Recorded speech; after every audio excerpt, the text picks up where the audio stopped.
Good evening. This is Maestro with the Dawn of War 2 Retribution Elite Modcast. And today we have a best of 3 series from Division A of the Elite League group stage. Our first player is going to be Peter, playing as the Eversor assassin in Game 1. This is a bruiser melee commander. Can sacrifice his own health to make him do a little bit more damage as well as become a little bit tougher. His opponent is going to be Shoulder Mount, also playing as the Ordo Malleus, but he will be starting out as the Brother Captain. Tanky melee hero, cannot be knocked down or suppressed. So then, first game here will be taking place on Vulcan Pits between these two players. And, well, you know, between these two players right here, we've got Peter, otherwise known as Shroom. He is looking quite strong at the moment. Currently in Elite League. Did quite well also in the last season of Elite League. He placed 3rd. So he's got a little bit of a reputation to live up to. Shoulder Mount is certainly an interesting one. Shoulder Mount is someone who I honestly don't even really see him play that much until the Elite League comes around. I will be honest and say that I think he probably is one of the weaker players in Division A.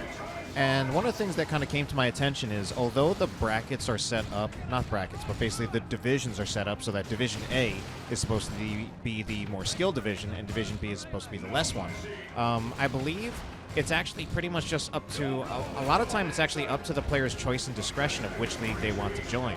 And there might be some cases where they may decide, like maybe the organizers may decide, someone may try to sign up for Division A, but maybe they really do belong in Division B.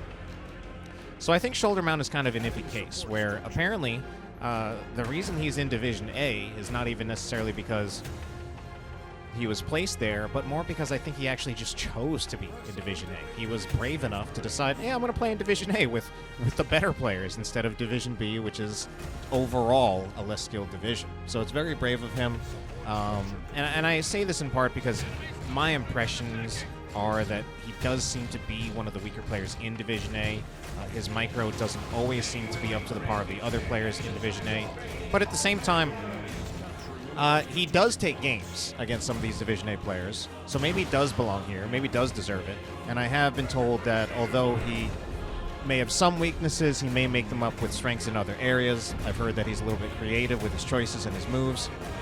And we'll see how this goes, how this plays out in this series. I basically have kind of built him up at this point where Shoulder Mount is probably our underdog, and Shroom is pretty much favored. And I definitely would say that. That's how I would see this series. Both players also playing the Ordo Malleus in Game 1. Not too often that you see that. I don't see the Ordo Malleus mirror very often at all. And I gotta say, it hasn't been a particularly eventful one. As melee is not really a huge focus for the Ordo Malleus in Tier 1, and neither player even going for Interceptor, so that's making melee even less of a focus. In fact, we see the Inquisitorial Operatives out of Shroom. And I think one of the things about Inquisitorial Operatives in this matchup is that we don't see any out of Shoulder Mount just yet, but I almost kind of wonder if maybe he will get Inquisitorial Operatives of his own, because they have this duality of both being an infiltrated unit as well as being the detector unit for the Ordo Malleus. So if you have a squad of Inquisitorial Operatives, you now have an infiltrated unit, and your opponent will more or less be at the mercy of that until they actually decide to detect the operatives. And in order to detect them, you need operatives of your own. So perhaps we'll see Shoulder Mount get some operatives. I also say this because in many other cases, I wouldn't personally look as operatives as being that strong. They are a shotgun unit. They do about as much damage as a tactical marine squad, but obviously they're a little bit squishier. But there's also just a lot of ambush potential that you have on an infiltrated squad, even if their stats aren't super amazing. So you even see they're getting the ambush here, getting some early damage that isn't even really being responded to. And as long as they're only partially revealed, they will also have a 20% damage resistance to ranged attacks.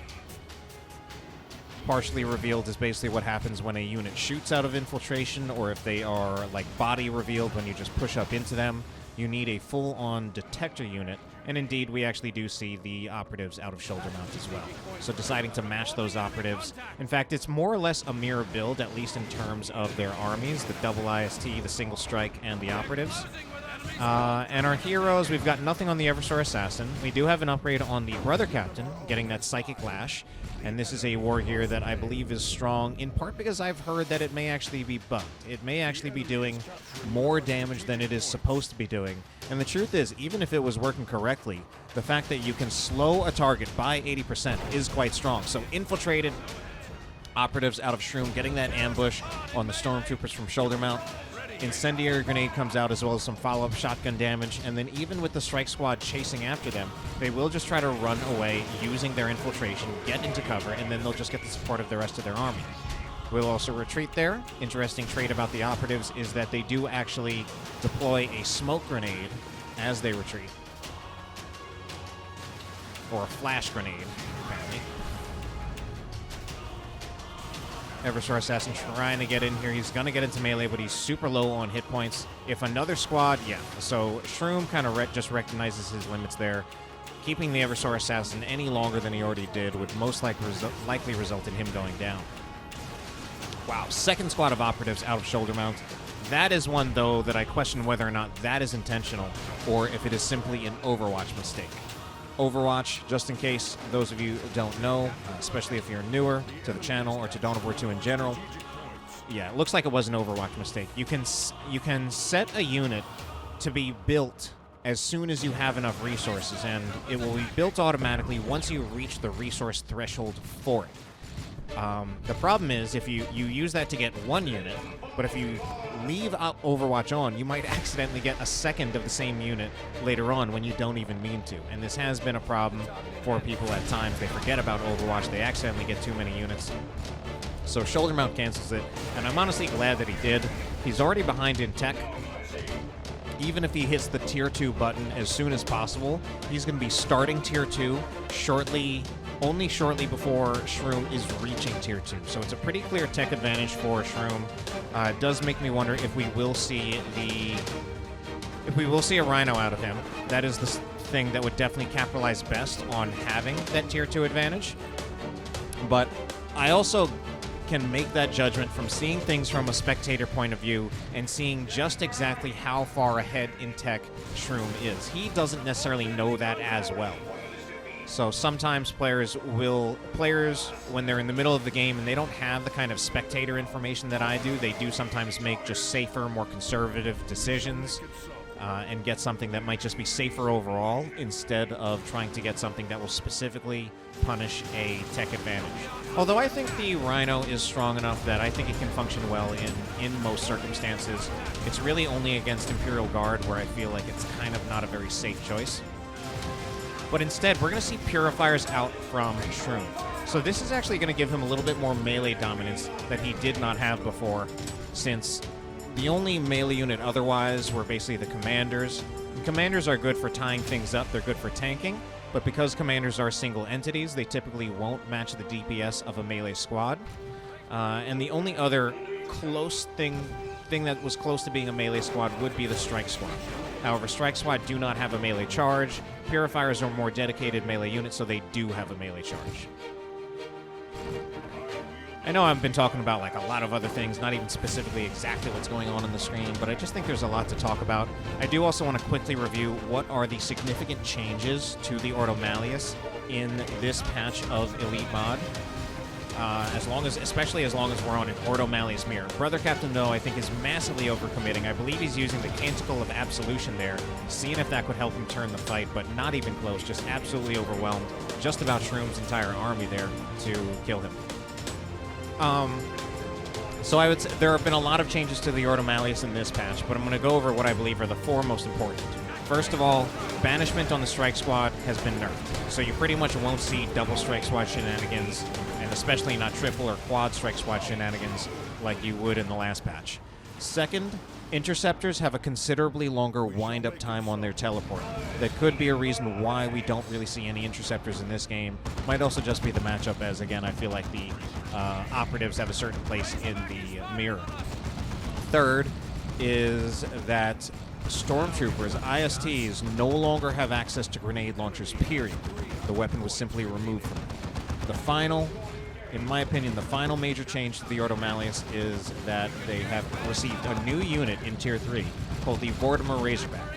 It is basically a Rhino or a Razorback, except it has a psi cannon, which is effective against all targets. Functions effectively somewhat like a tank. Anyway, this Rhino here out of shoulder mount is in a lot of trouble. Actually going to be finished off, I believe, by the Purifiers from Peter. So that Rhino, in my opinion, is quite strong there, but it was just kind of driven all over the place and then eventually caught in a bad position. Strike Squad just barely making it out of there for Shroom. Shroom, though, definitely in the lead and with a considerable advantage. 450 victory points to 270. He has managed to take out both the Brother Captain as well as the Rhino, while he himself has really not suffered any losses. He hasn't lost any squads, he hasn't lost a vehicle, he's only bled models. And certainly model bleed is not to be underestimated, but at the same time, it's definitely not as significant as losing a unit entirely. Upgrades also coming out. We are going to see the Eviscerator Axe, as well as quite a few other upgrades. There goes in that banishment from the Strike Squad. So we're still seeing the Tomes of Titan purchased, but we're also seeing just how much less impactful the banishment is. So there are also some other things that you get out of the Tomes of Titan. It increases the health and melee damage of the squad by 10%. In addition to the banishment, there is another ability that does snare. That's a critical spot, no doubt. This upgraded Eversor with the Eviscerator Axe does grant the kill zone ability, as well as 65 power melee DPS. Definitely something not to be underestimated in this matchup. Going to tear apart the Strike Squad. Sinskin Body Glove as well. Interestingly, the Sinskin Body Glove was actually buffed in this patch. I believe before it was only... I think it only increases health by 50 and health regeneration by 0.5. It was definitely buffed. I can say that for sure. My numbers may not be exactly correct, but this war gear was buffed, which is curious because I saw plenty of people buying this war gear even in the previous patch, and it was buffed. Oh, I think also the... No, never mind. Last war gear we have there is the Cybernetic Enhancement. Grants rapid reflex, reducing his cooldowns, and healing the Eversor. I think that healing function is also pretty important given that the baseline ability, Psychon, actually drains his health. Fanaticism also used by those Stormtroopers to just resist the damage coming out of shoulder mount. Helps them to capture that point, as apparently they can also use that ability while capturing and not break their capture. Purifier is going to be moving over.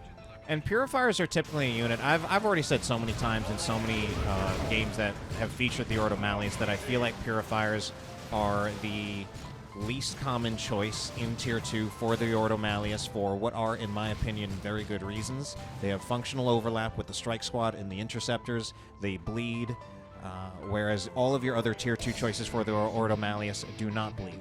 You have 2 sub-commanders, as well as 2 vehicles. Vehicles provide a lot of threat in the form of vehicle armor, forcing a response out of your opponent.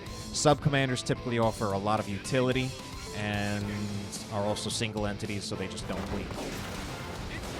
Unless you lose them entirely. At any rate, Shroom now seems to be really increasing his dominance in this first game, but we are going to see the Dreadnought coming out of shoulder mount. He's going to go for the Dreadnought Claw. Does make sense. The idea here behind the Dreadnought Claw is that basically wherever the Dreadnought is, their Purifiers are not allowed to go. For now, using the Incinerator before that Claw is upgraded. Now, I'd say one of the issues with the Dreadnought, and it's a general issue with the Dreadnought in a 1v1 game, particularly a melee Dreadnought, is that a melee Dreadnought can really be kited away from. So I am concerned about this in the sense that it's something that may be difficult for him to retake the map. He can certainly retake a single victory point, but he's going to need support for the Dreadnought as well, and I'm a little concerned about this Dreadnought moving all by itself. Although Shroom doesn't have much response to this Dreadnought yet, he also, I believe, hasn't seen it yet. No, he has seen it, because there was the one time when the Incinerator was shooting. But it also looks like Shroom has a considerable tech lead, and instead of getting a Tier 2 response, he'll settle for a Tier 3 response. He'll wait just a little bit longer. Perhaps we will see that Vortimer Razorback, and truth be told, the Vortimer Razorback would actually be incredibly powerful against a melee Grey Knight Dreadnought. Could pretty much kite it infinitely. and it would be, well, the only thing that could stop it would be a Melt-A-Bomb from the ISTs, or also a Melt-A-Bomb from the Eversor Assassin. Eversor Assassin is going to start taking down the Brother Captain, but he is being targeted by the Grey Knight Dreadnought. Who will win this first? Eversor Assassin is doing surprisingly well, and the Brother Captain does need to get out of there. So does the Eversor Assassin in the end, however. So time is running out for Shoulder Mount, and we are going to see the Vortimer Razorback on the way. And we'll see how much we actually get to see of it, as this game is looking pretty close to being done. Shroom there, I'm pretty sure that he just gave up the strike squad voluntarily. I don't think that was a micro mistake. He never bothered to reinforce it, as he probably just did not want to pay the reinforcement cost. And at this point in the game, I think he can just replace his strike squad with other more useful units. The strike squad does not scale particularly well. Their range damage isn't particularly great. I love that special attack. Oh yeah, their range damage isn't especially great, and their melee, basically both their ranged and melee damage just do not scale particularly well. And banishment is also not something particularly great either. So now this Dreadnought is in a huge amount of trouble. Here is that Vortimer Razorback. It doesn't actually look like anything too special, but we can see the blue, basically, munition effects from it, which is indicating that it is a Psi Cannon. And that means it's going to be effective against all targets. I believe it doesn't have any bonuses, but it also doesn't have any penalties. I think it just does full damage to anything, which, when you're dealing with vehicles, that's basically what you want. In fact, off the top of my head, I'm not actually sure if there are any damage types in the game that have bonuses against vehicle armor. Either massive penalties, well, not always massive. Either, basically, a unit either has penalties against vehicle armor, or they have, or they just do full damage. So that's the end of the Dreadnought. Unfortunately, the Dreadnought did not do particularly well for shoulder mounts. He has a double cap for the moment, but I think this game is actually more or less over for him. He doesn't have the resources to get anything else out. Shroom has a Vortimer Razorback. He could get another Vortimer Razorback pretty soon. It's not that expensive. I think it only costs 400 requisition and 100 power.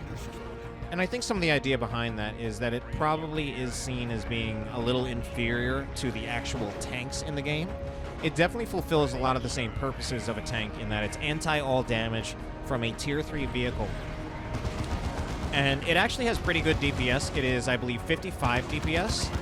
But since it does it in a very sustained pattern, it's not quite as much threatening to vehicles as, say, certainly a las-cannon Predator. Certainly not as threatening as a las-cannon Predator.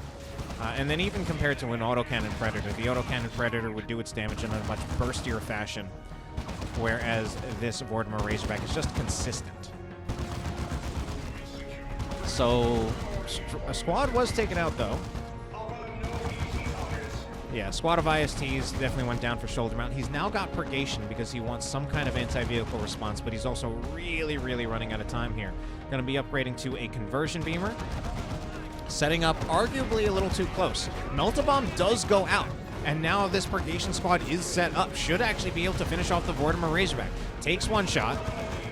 Oh no! I think he accidentally retreated the squad. I don't think he meant to retreat both squads. There was no reason to retreat the Purgation there, really. Like, I think he meant to just retreat the operatives. And that actually results in the Vortimer Razorback staying alive. I think that was the best chance that Shoulder Mount was going to have. And now he's going to find himself in a situation where he's against 2 Vortimer Razorbacks, if the game even lasts that long. So it is indeed 400 requisition and 100 power.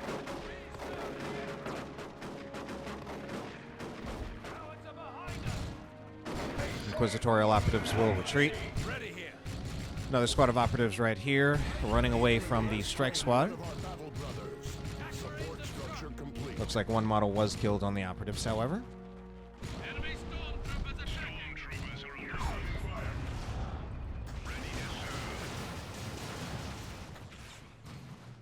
The Purgation squad is taking its shots, but eventually it looks like we'll probably see either a grenade or a plasma overcharge out of the stormtroopers. Grenade makes more sense. Squad of stormtroopers went down for shoulder mount, however. Looks like he's just kind of throwing his units away at this point in the game. Not too much time left for him to make a difference here. And then eventually it is just the concede, so that will be game number 1 going in favor of Shroom. Time to move on to game number 2.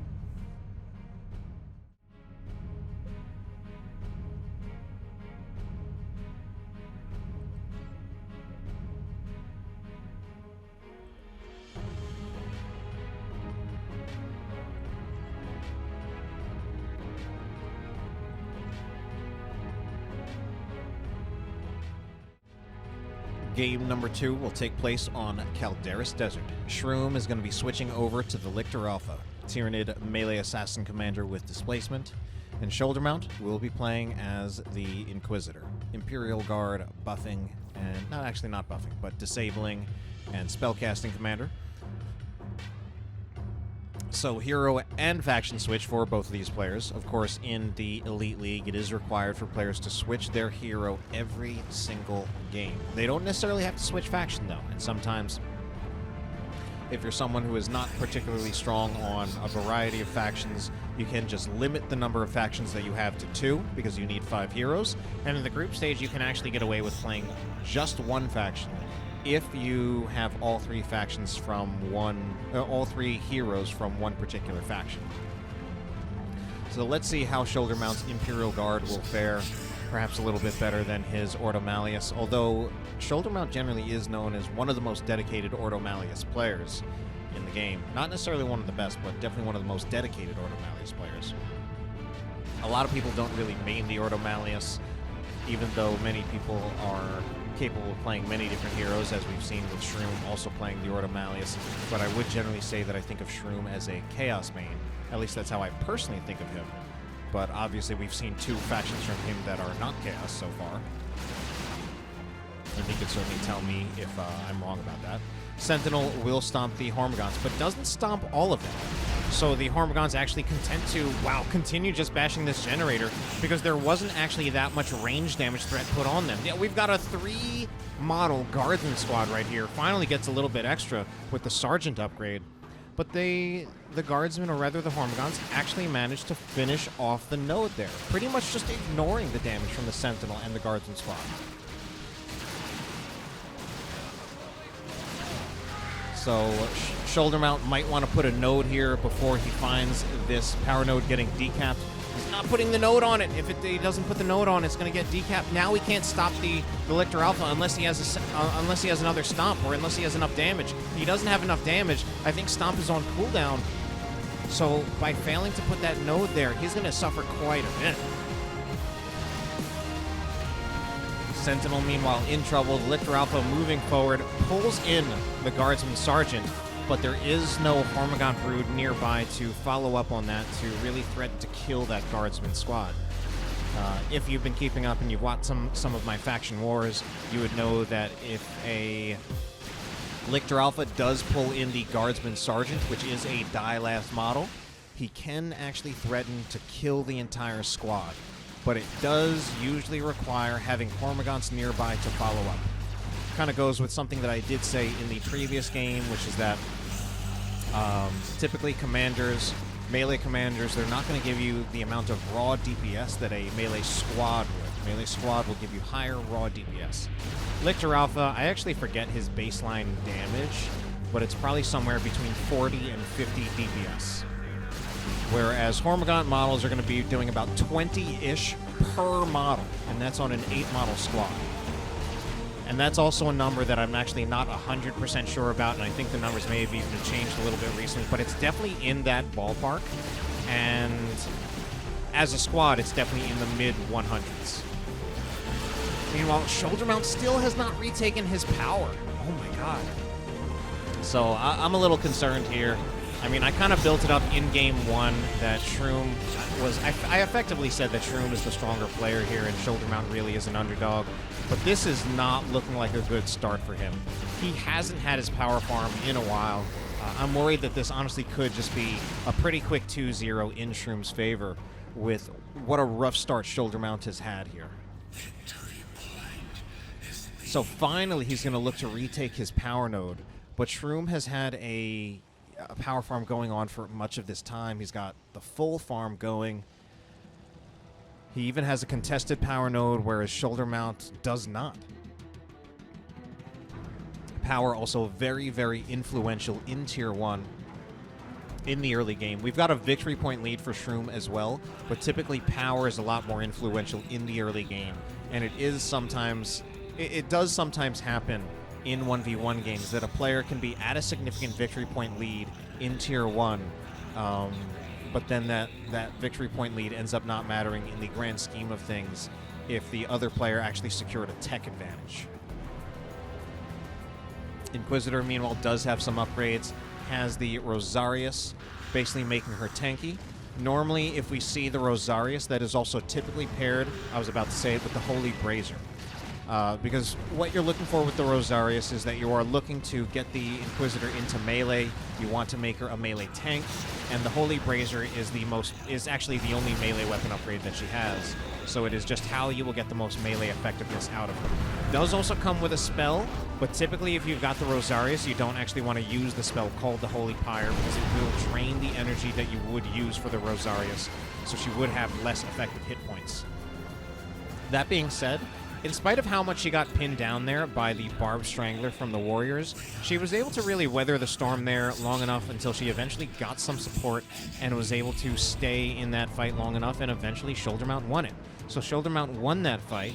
He now has a full power farm that is building. Since it is building, he is not yet actually really benefiting from the income of all these generators just yet, and apparently he's never going to benefit from all of them. He just lost one. Let's see how many others he can keep up. The Hormagaunts right here. We've seen how much Shroom is actually willing to just ignore, and right now the Hormagaunts themselves are being ignored. So Shroom is going to take down another 2 generators. The Hormagaunts retreat, but they got a lot of value before they had to retreat, and they only lost 1 model in the process. So still things are looking pretty strong for Shroom in that regard. Although at the same time, I have to look at his resources and wonder if actually that really is the case. Shroom has had more control over his power farm, but actually if we look at his resources, he doesn't have many more built up. He has invested quite a bit more, as we see, as a bigger army. He's got the double Termagant, the double Warriors with the double Barbed Strangler. The double Barbed Strangler is meant to really hard shut down the Guardsmen. Will do burst damage to them as well as suppress them, also compromise their positioning, which can make it a little bit harder for them to continue to support the Sentinel. However, the Barbed Stranglers are not particularly effective against the Sentinel. Also, I definitely potatoed it a little bit, and I was actually completely wrong. It was Shoulder Mount this entire time who actually had the victory point lead, and it is Shroom who has been trying to threaten a tech lead, but actually now it's looking pretty even. So interesting to see that.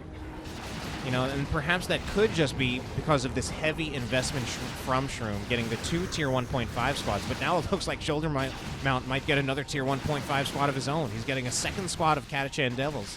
There's another time where I do have to question, is this one an Overwatch mistake? We do also have upgrades on the Lictor Alpha, but at the same time we've got upgrades on the Inquisitor.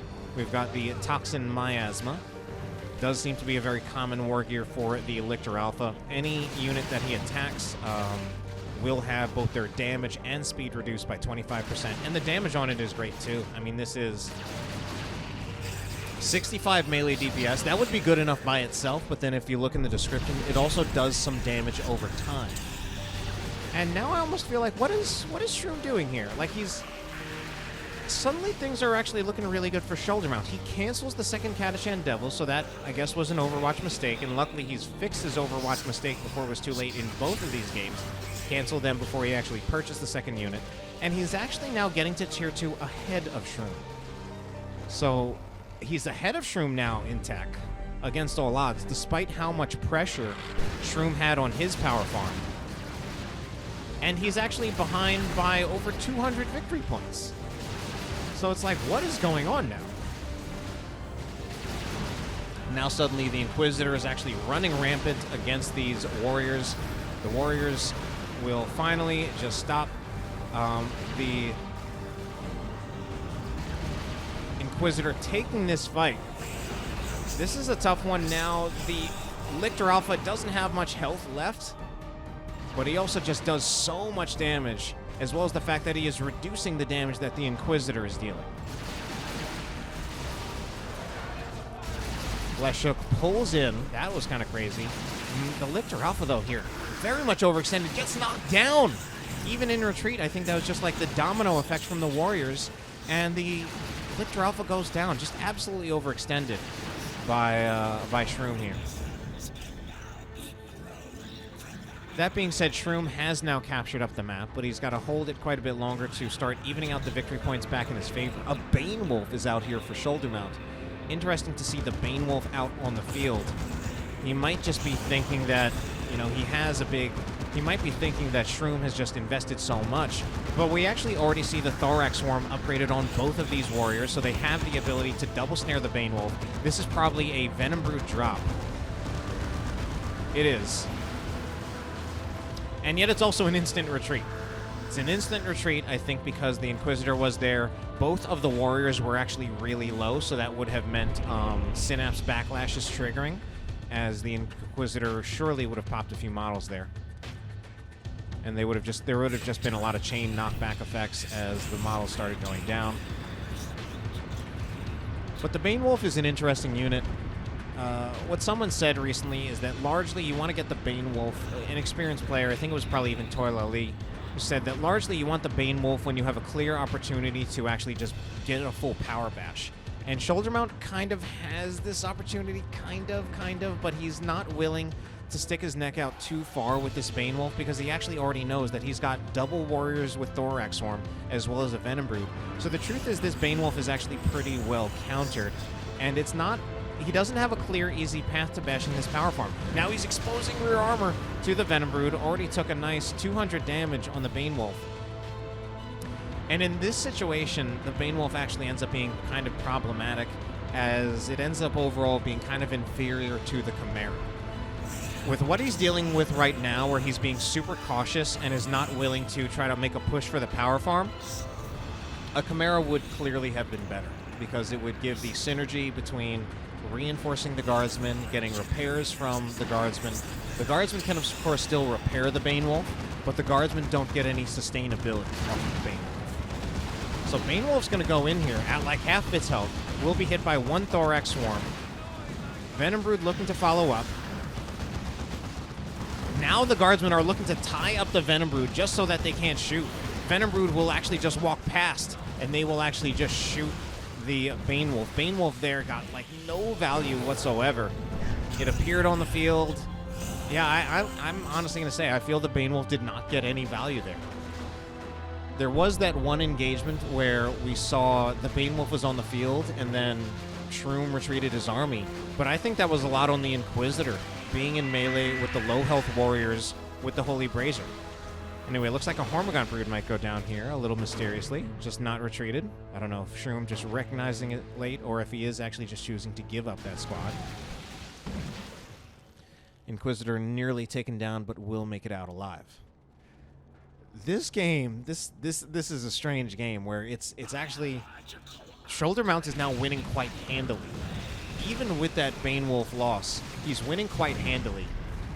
And it's amazing that this is even happening, given how much pressure was on his power in Tier 1.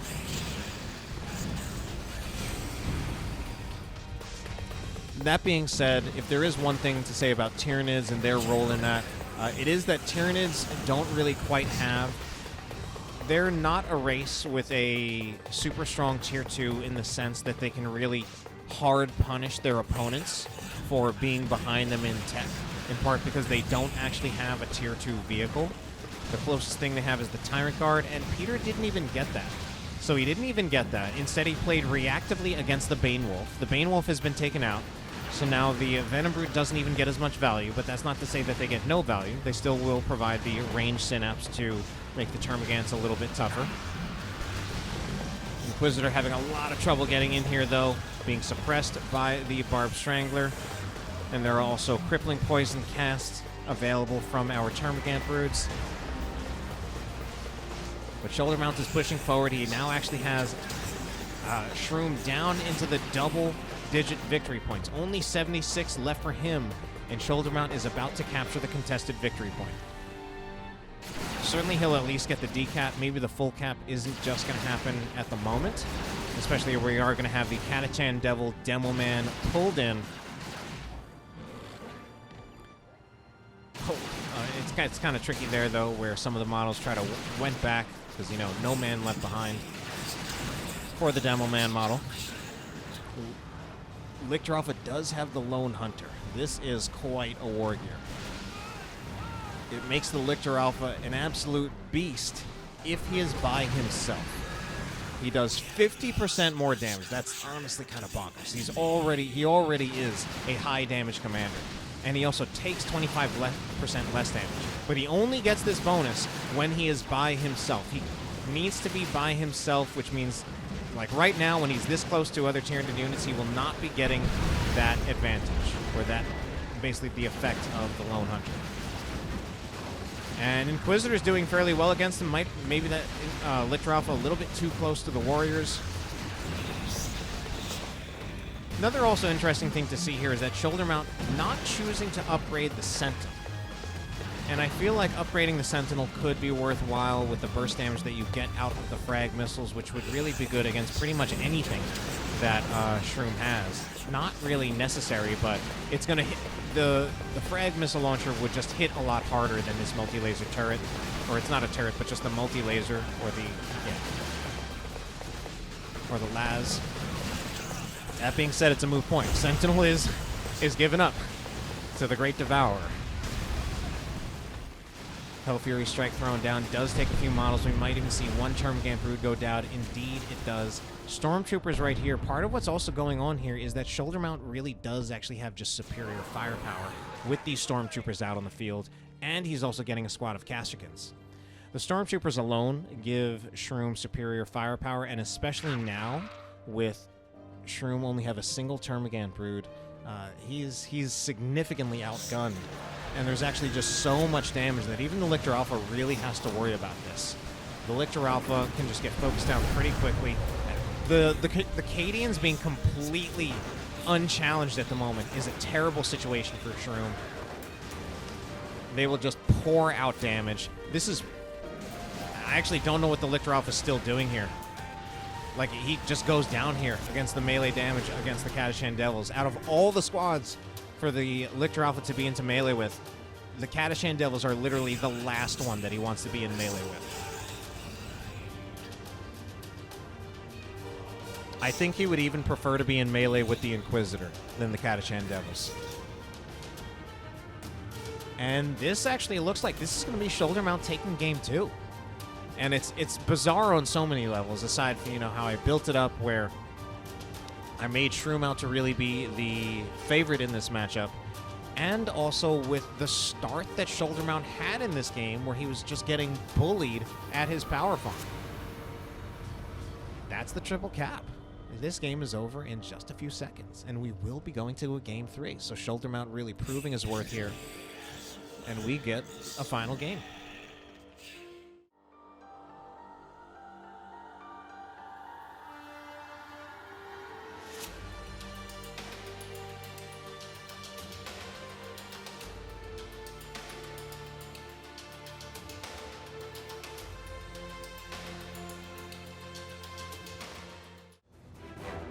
Our final game in the series will take place on Fedrid Folly, and Shroom is going to be switching over to that Chaos Lord, tanky, destructive melee hero that walks through cover and cannot be suppressed. His opponent, Shoulder Mount, going to be going back to the Ordo Malleus, and he will be playing as the Eversor Assassin this time. Melee Bruiser Commander can sacrifice his own health to make himself do more damage and resist more damage. So, we're going to a third game here. Looking forward to it. I had said before that I feel my impression of Shroom is that he's actually a Chaos main. He's got the Chaos Lord here in his hero pool, and honestly, he probably does have at least one other commander. In fact, I actually know 100% that he also has the Chaos Sorcerer. I don't know if he has the Plague Champion. Not 100% sure off the top of my head. So we'll see just how effective his Chaos Lord can be. Chaos Lord is a hero who definitely the opinions about how effective the Chaos Lord has gone up and down over time. There definitely was a time many years ago when the Chaos Lord was probably one of the most commonly played and arguably most effective commanders in the game, but those things constantly are changing in Elite Mod with all the patches that we have had. That being said, there's certainly a lot of traits about the Chaos Lord that I feel, even with numbers being changed, there are certain just traits about the Chaos Lord that do remain true even through many different patches. The Chaos Lord draws a lot of aggro out of your opponents. He's a tanky melee hero with 1,000 hit points. He cannot be knocked down or suppressed. So a lot of times your opponent commits a lot of attention and resources to dealing with the Chaos Lord. If more than one unit is trying to focus him down, he's drawing a lot more attention and allowing the rest of his army to do other things, where either those other units on the Chaos Lord's army can either work on map control, or they can be shooting themselves without having to be under any pressure themselves. Eversor Assassin going to try to do some similar things here. He is tying up the Chaos Space Marines. Chaos Space Marines decide not to commit to capturing that point, as I think it was fairly likely that they would have lost a model. And I like the support here that they're getting from the Heretics, because this means that they can speed their way on out of there. Heretic Worship increasing the speed of nearby squads. That's actually very well played by Shroom right there. Yeah, he wins the entire fight there. Does not even have to retreat the Chaos Space Marines. Really just kiting away from them, getting units nearby to support to just turn that into a winning fight. Starting triple cap, well, sorry, double cap now for Shroom, but it looks like it was actually Shoulder Mount who had the victory points a little bit earlier on, as he does have the lead at the moment, 480 to 443.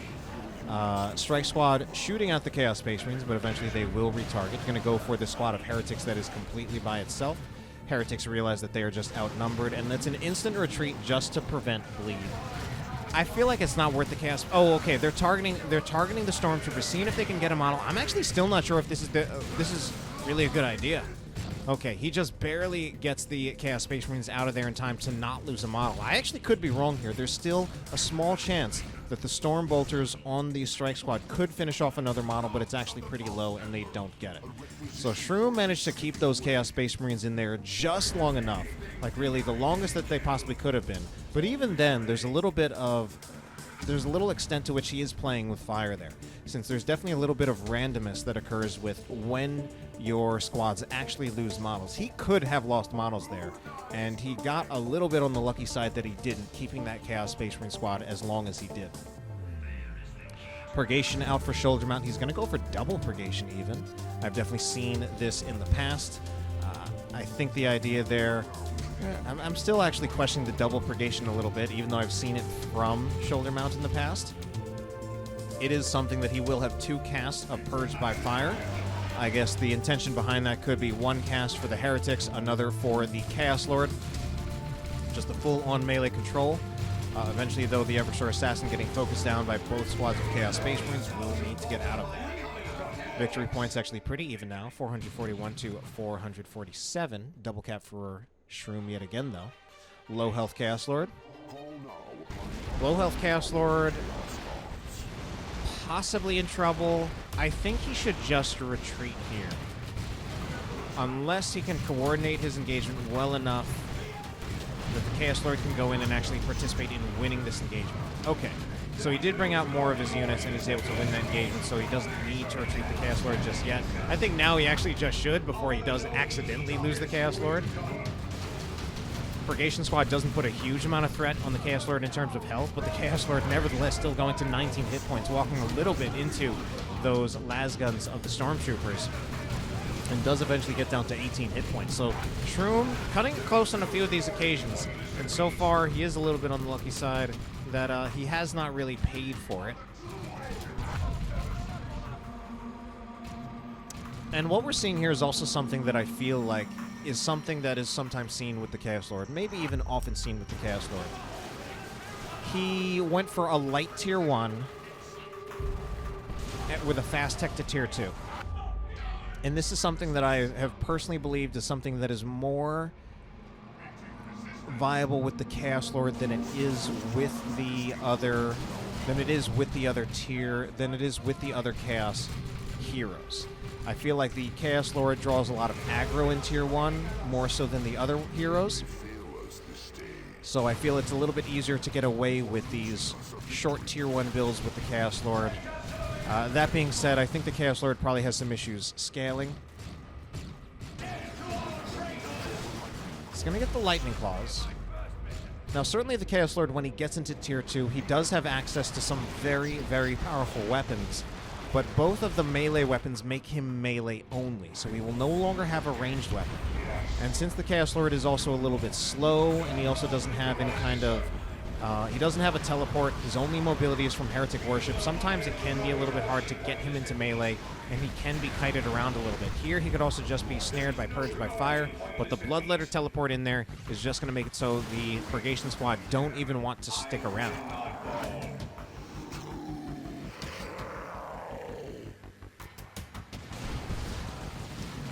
And funny thing is, we had the double purgation. Okay, I mean, I guess the idea with the double purgation is still to get that purge by fire. I actually feel that doesn't scale particularly well. I feel like we might even want to see silencers on one of these purgation squad to give it more damage. As I don't feel that that incinerator, it's not very effective in terms of damage against the Chaos Lord. I don't think it's going to be great against the Bloodletters, although I understand that he still wants the purge by fire against these units. But I feel he also is a little lacking in damage to focus them down. Between just the Strike Squad, only one of them does have a Sergeant. And then we've also got, the ISTs, one with a Sergeant. Then the Strike Squad, no Justicar for them. So Shoulder Mount doesn't have a huge amount of range damage. He also can't really contend with the Bloodletters or the Chaos Lord directly in melee at the moment. Meanwhile, Chaos Space Marines, do we have not double Zinch? We've only got single Zinch at the moment. Double Zinch probably not that necessary at the moment. I think more important for Shroom to get upgrades on either the Chaos Lord or get out another unit than getting the double Zinch just yet. Of course, it's also possible that it might never be double Zinch. We might actually see even a Mark of Khorne.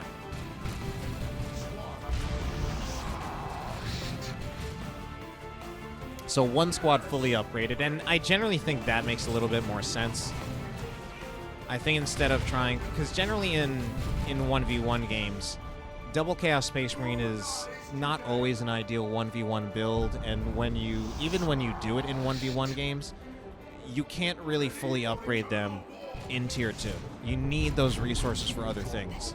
And instead of just trying to split the resources on two squads, you might as well just have a single Chaos Space Marine squad that is fully upgraded or at least partially upgraded.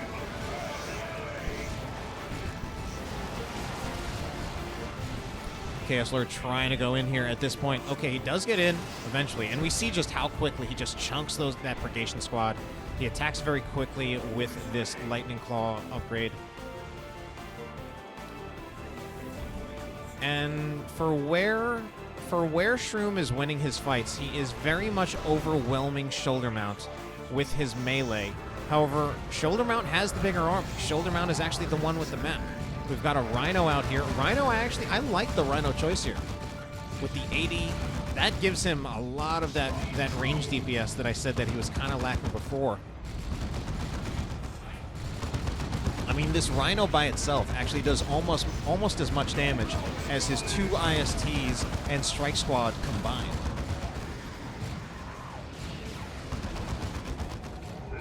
That might be a little bit of a... like the ISTs... It might be more accurate to say that it does... that the Rhino does about as much damage as the two ISTs put together. That would probably be a little bit more accurate.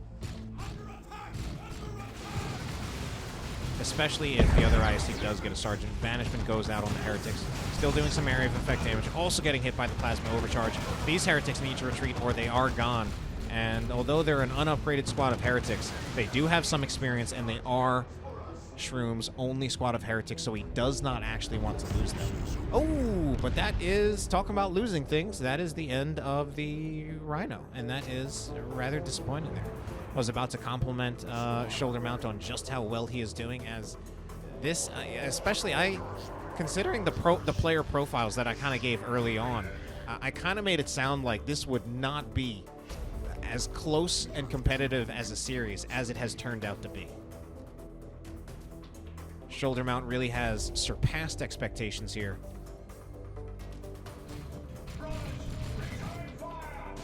And you know, if you play in Division A, you're gonna get practice against some very skilled opponents. And even if he's not the best player, he's probably learned quite a few things from playing in Division A.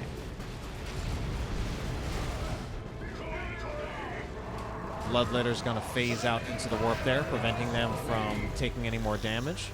Great use of the Bloodletters. Good timing. Shroom, I mean, he's actually not winning this game at all. If we got to be real serious here, Shroom is not winning this game right now. But certainly some ways in which he has done well with his judgment on keeping his models alive. To some extent, he is kind of gambling with how long he's sometimes keeping these units in here. But his gambles have paid off so far in terms of keeping models alive. Not in terms of actually winning the map. But I feel that's also a problem with a little bit with the Chaos Lord as well as Shroom's build. It is not really well tailored at the moment for map control. So Shroom is trying to take the left side of the map.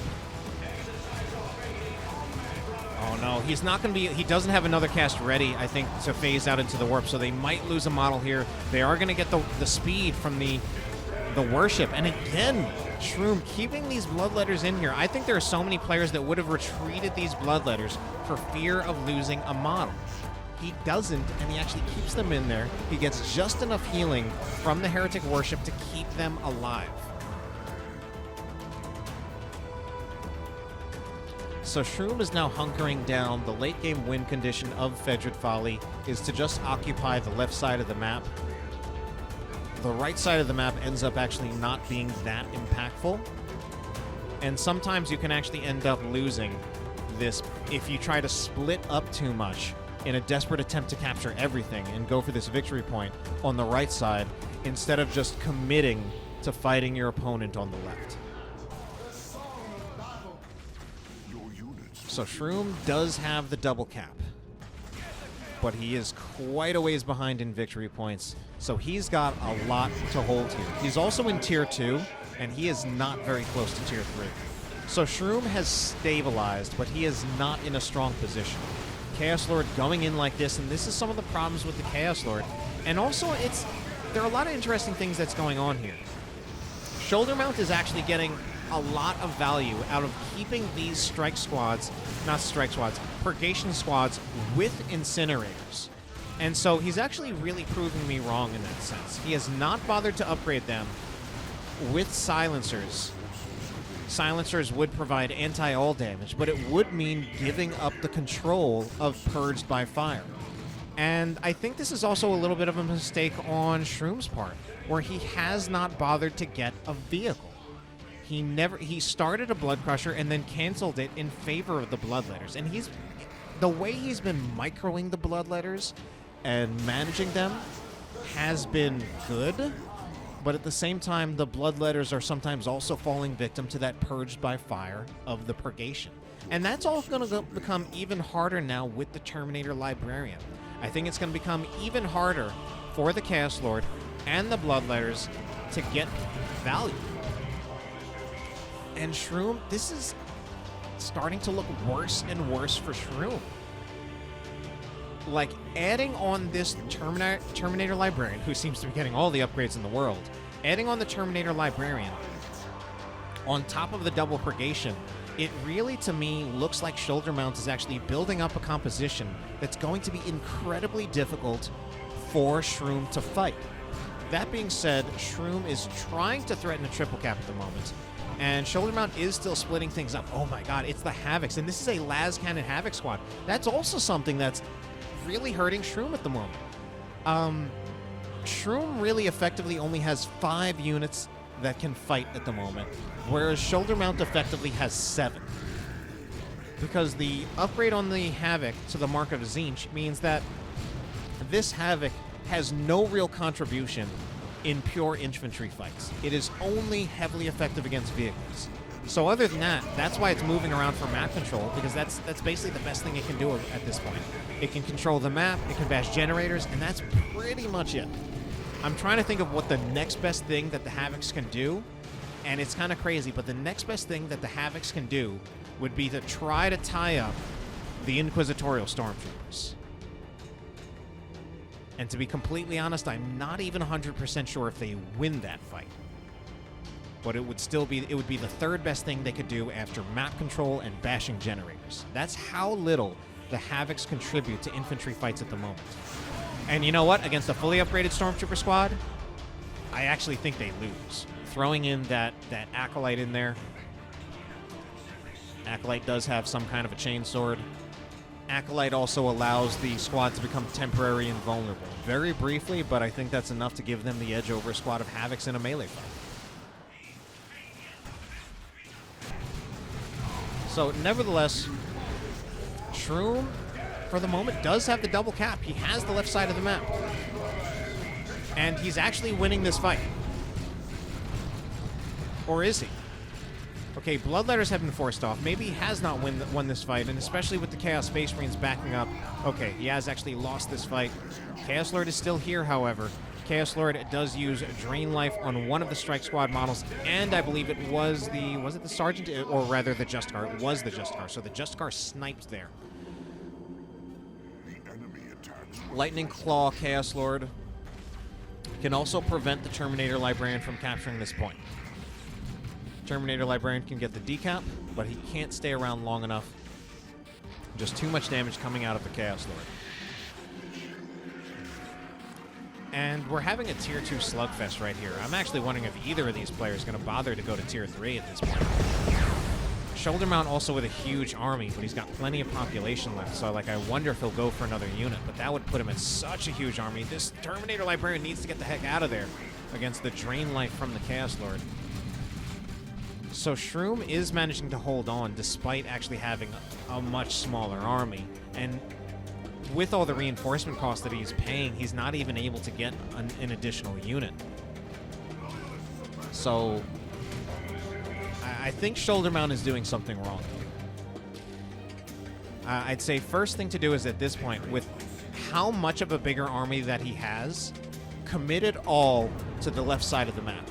You've got 86 victory points to go to tick off against Shroom.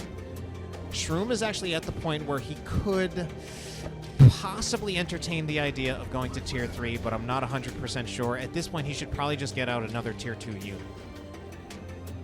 The only problem with the Dreadnought is that it does give the Havoc a purpose in life again.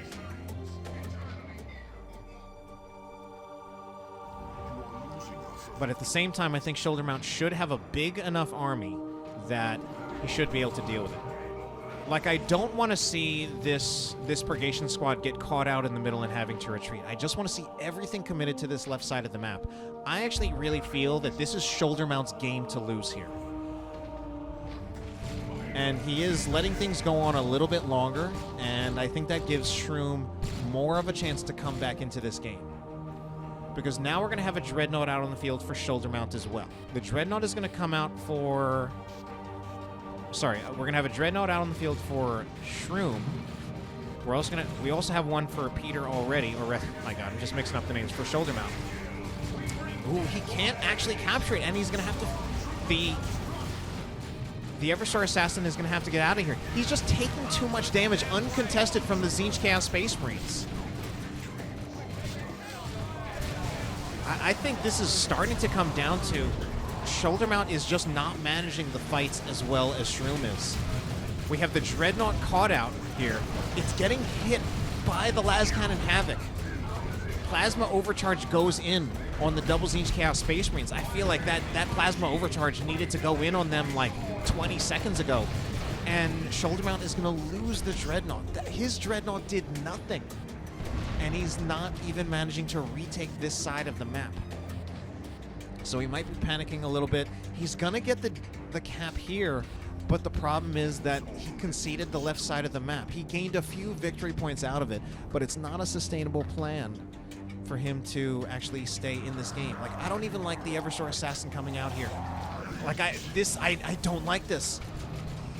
Because that means the Eversor Assassin ends up retreating instead of approaching with the rest of his army. Like, wait until you have everything. Go to the left side of the map. The left side of the map is key. I just don't think you can win off the right end and holding the natural. I don't like this fight either.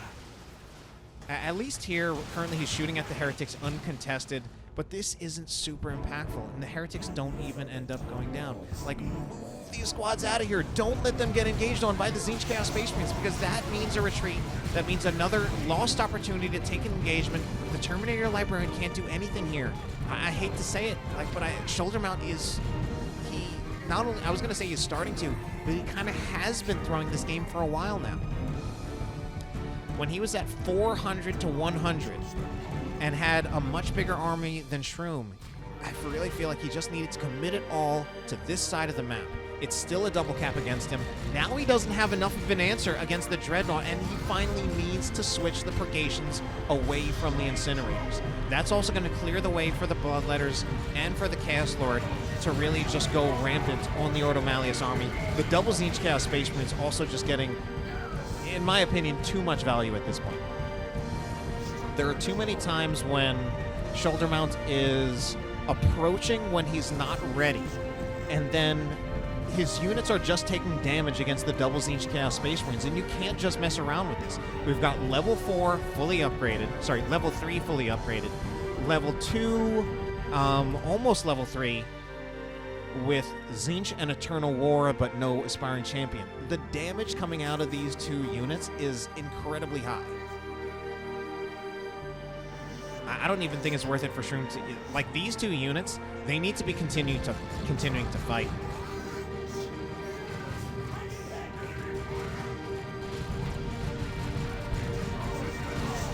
Oh no, this is once again, I think this is another lost engagement for Shoulder Mount. And where is the Sanctuary? Finally it's there. But also quite late. The Strike Squad are already so low on hit points, they're gonna get wiped here. He's losing track of them. Oh no. And now double Bloodletters. Double Bloodletters. This is a disaster for Shoulder Mount. He was winning this game. I don't think he can even take back any of the victory points.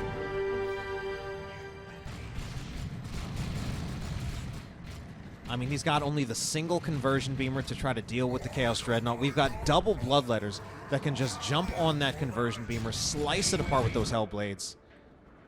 Where even, yeah, the double Bloodletters. And now we're at the point where Shoulder Mount is about to go into the double digits.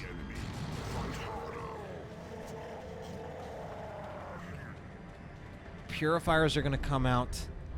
I don't think that's going to be enough. I think the Purifiers...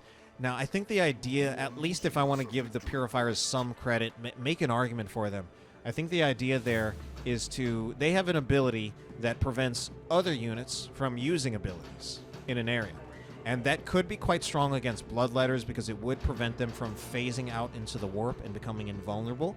But I don't think it's enough because I think double Bloodletters can just straight up overwhelm the Purifiers along with everything else that Shoulder Mount has. So, Chem Cloud Grenade thrown, I believe, at rather short range. Okay, Bloodletters. One squad of Bloodletters has been forced to retreat. Now, we do have a Dreadnought that is isolated. Do the Purifiers, I was going to say, are they going to do enough damage to kill this Dreadnought? But I don't think so. With Bloodlust also activated, Bloodlust on the Chaos Space Marines, even with one of those Chaos Space Marines being half dead, well, maybe not half, maybe 2/3, 1/3 dead, and 2/3 alive. It's just another one engagement for Shroom. He gets the Devil Cap yet again. Shoulder Mount trying to stall with this contested victory point here, but I think that's it. I don't think Shoulder Mount actually gets another fight here. This is the double cap, and then, yeah, it's the 2-0. Shroom will actually hold his ground and pull it back in the end. In that case, Shroom did really show the superior experience here and the knowledge of his win condition, holding the left side of the map, and also just straight up, he just had better, he just won the fights.